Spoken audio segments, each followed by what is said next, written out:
Welcome, everybody, to Warrior Wednesdays, where we talk to incredible everyday people who overcome the obstacles life throws all our ways. And I'm joined today by a legend, Nitro Circus freestyle motorcycling legend, Bruce Cook. Bruce, thank you so much.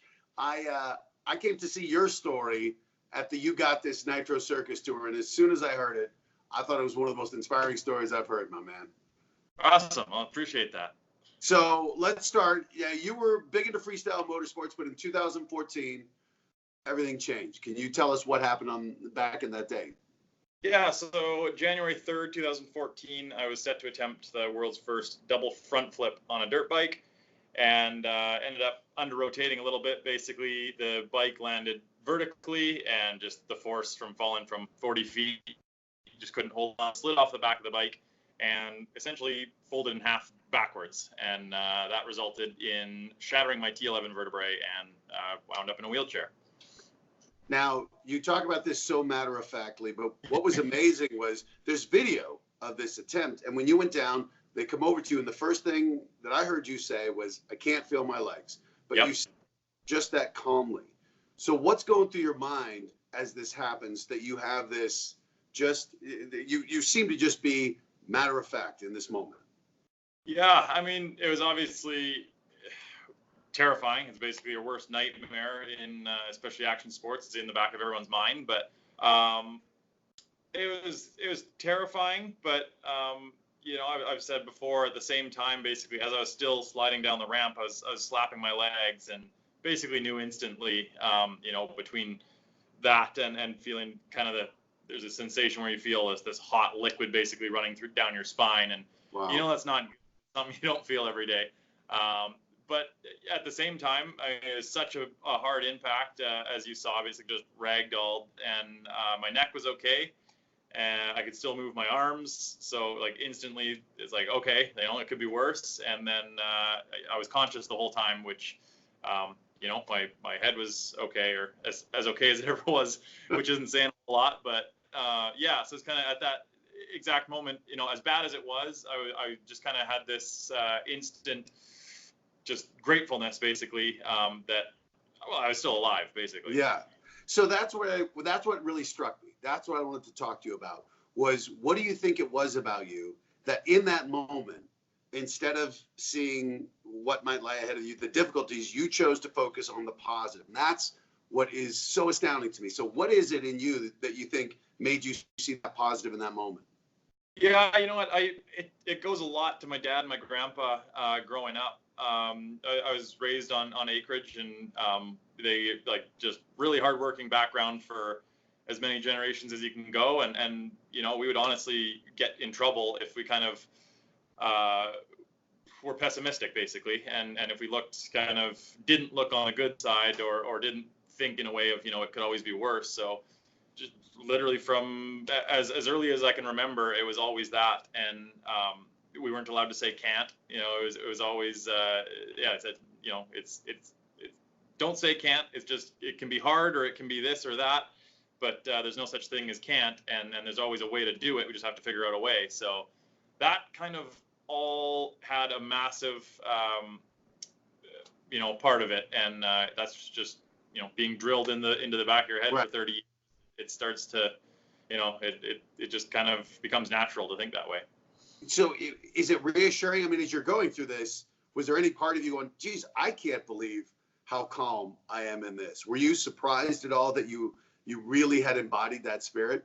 Yeah, definitely a little bit. But I mean, I've broken so many bones, so right. This one's a lot more serious, but so you don't get that initial reaction that you might from someone else, say being in a car accident or something. Mm-hmm. Is a lot of people have never broken a bone, so I've definitely gotten that covered in about 20 through 25 bone breaks. So you can kind of take that off the table. But then, yeah, I think just right off the bat, it was just thinking about just moving forward. It was like, okay, this is already done. It's terrible, but let's start moving forward and try and make the best of this terrible situation. So that's the other thing that's completely astounding is, and I'll at what point did you decide, okay, this has happened, but I'm getting back on a motorcycle. How long after the accident? That was pretty quick. Basically, as I was being wheeled out of the arena, because I was just thinking to myself, I've had a pretty good career. I've been riding my bikes my whole life and professionally since 2005. And you always kind of picture what you want your last show to be like or what it's going to be like. And you always kind of want to go on the top or on a good note at least, and definitely not on a stretcher. So at that moment, I definitely knew I was getting back on my bike. And then my ultimate goal right then was to get back in front of a live crowd because, I didn't want to be seen basically just getting wheeled off the arena floor, and that was it. So it was, I don't know, 30 minutes after the accident. Okay. So 30 minutes after the accident. Now, I could see having that as a goal, but as you start to go through rehabilitation, as you start to adjust to life now as a paraplegic, does your family step in and go, Bruce, listen, we love you had this goal, but you can't get back on a motorcycle?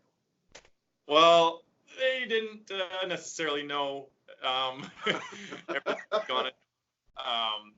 They were obviously going through a really rough time too with it. So it wouldn't be totally fair to drop that on them. Right.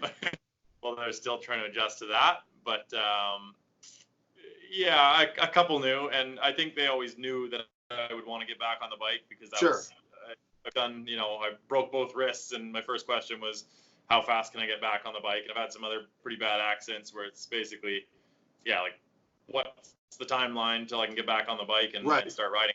So this is obviously more serious, but it was the same mindset. So as much as they didn't want to believe it, I think they knew it was coming. But they would have definitely been fine with me hanging up the boots at that point. Right.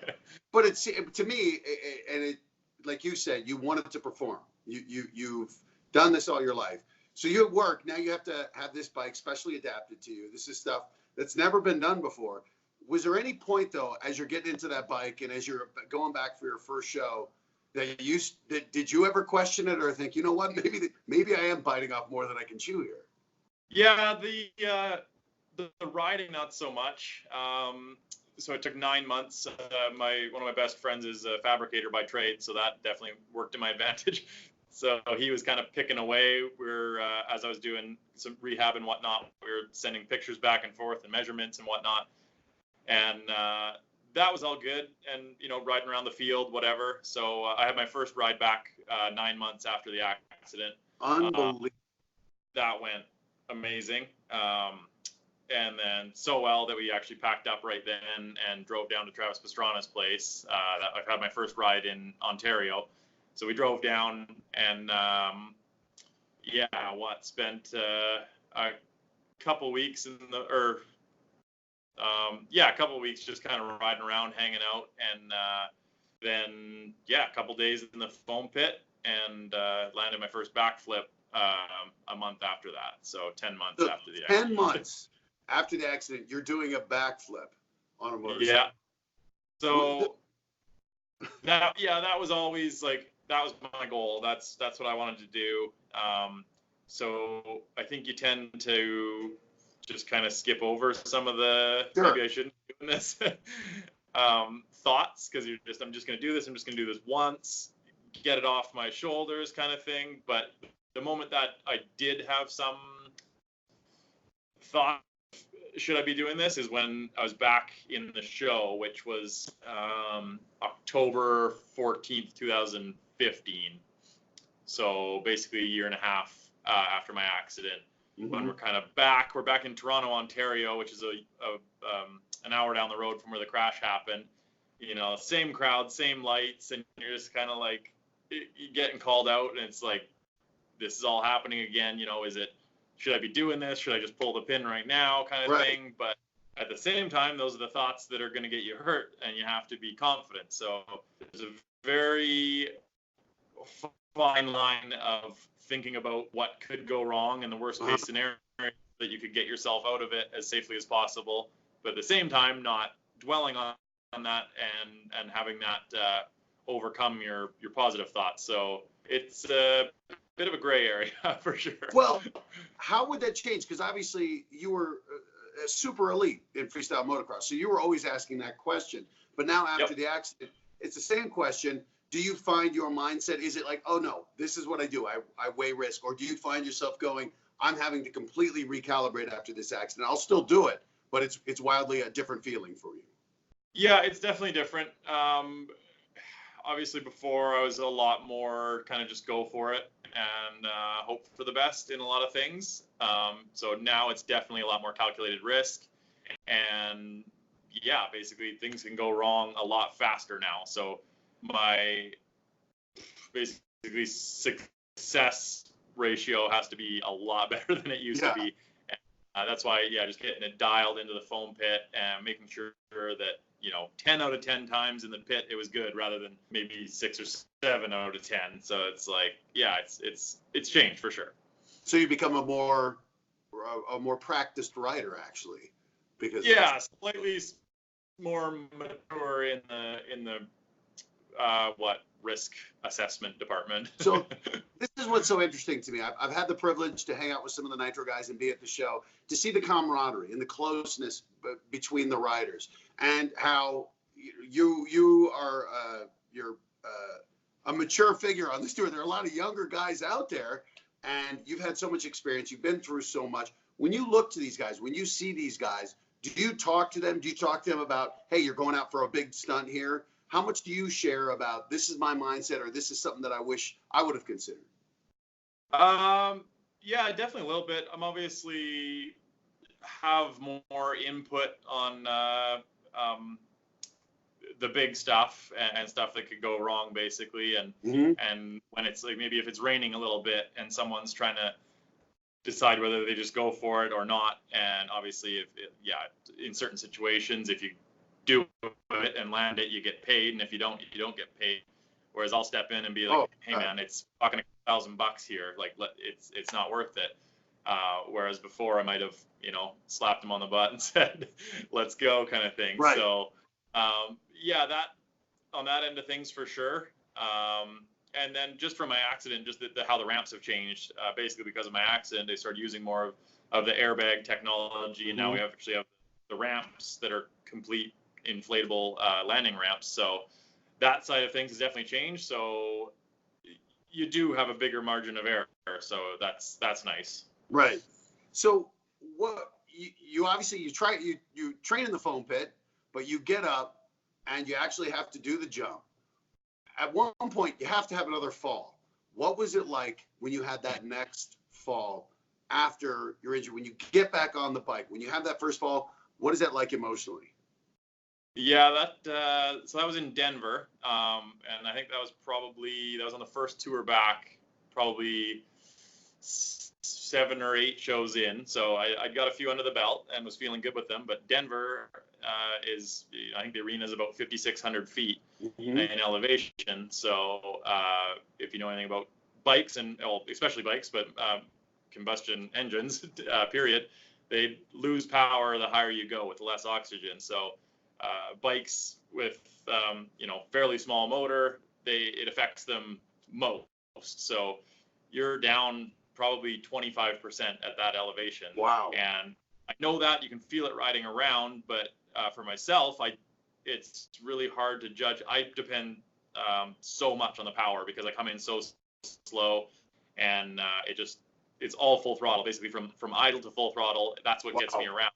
The other guys, it's not as bad because they're up higher in the revs on the motor, so there's more power up there. But so myself, I didn't know. We were talking about it, like, how hard do I pull? Do I pull as hard as I can? Then I was slightly worried about over rotating, and so went for it, and it was really close. I just slightly under rotated, and basically just landed probably 18 inches short, and the front tire hit the knuckle of the ramp and basically went worst case scenario. So I rotated back, hit the front tire, then completely flipped back forward and landed directly upside down.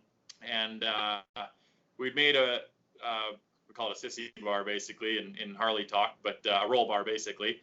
And it worked perfectly, thankfully. But even then, I mean, I landed on my head. It still sucks and it hurts a lot. But yeah, it's definitely emotional because I've got a seatbelt now, so I'm attached to the bike, so there's no getting away from it. And I think it was just, I hit obviously a bit of a sore neck, but I've got my neck brace, and then kind of came to a stop and did a quick kind of like self-assessment and realized that I was 100% other than kind of a headache.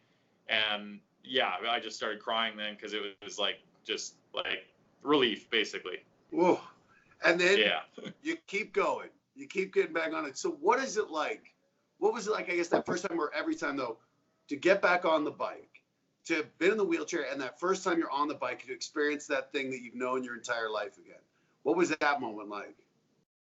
Yeah, it's like people always ask like if it gets old, and it really doesn't. I mean, there's no comparing the first time to being back in front and doing it Right. over again. But yeah, it's cool, and the crowd reception is so amazing at every single show, and that's what's awesome. Honestly, it's I'm as nervous every single time. Like I said, it's got to be so dialed that I have to be so concentrated. But yeah, landing it is just as good a feeling every single time. And then, like I said, the reaction from the crowd, and days afterwards also, like when you just get messages, especially the ones where it's kids or a mom or dad messaging on behalf of their kids saying that they took home a message that maybe they're not going to give up, or they're going to get back up and try something that they maybe wouldn't have because of me, and they reference me. That's awesome, and that's kind of what keeps me going. So it's a lot different experience than it used to be doing a show. Right. And it's unbelievable. I will say, it was the thing I did not expect going to a Nitro Circus show. I expect to be blown away, but I didn't expect to be as moved as I was by your story. It's an awesome experience to get to see you do it firsthand and see what it means for you. Because when you nailed it in Anaheim. The place erupts.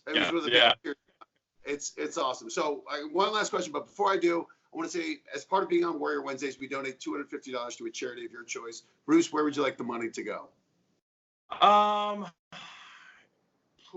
Yeah, that's You can think about it too. You don't have to answer right now, man. I put you on the spot.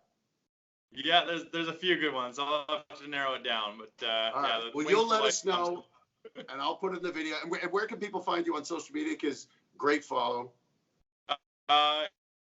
It's at FMX on Instagram and Facebook, and then same as YouTube /Bruce Cook FMX. So you have a video out, a documentary on it. I know you do some speaking, and you kind of mentioned that about people taking a message home from hearing your story. But right now, I want to give you a chance to talk to people out there who might be facing obstacles, whether it's similar to what you went through or whatever it is they're facing in life.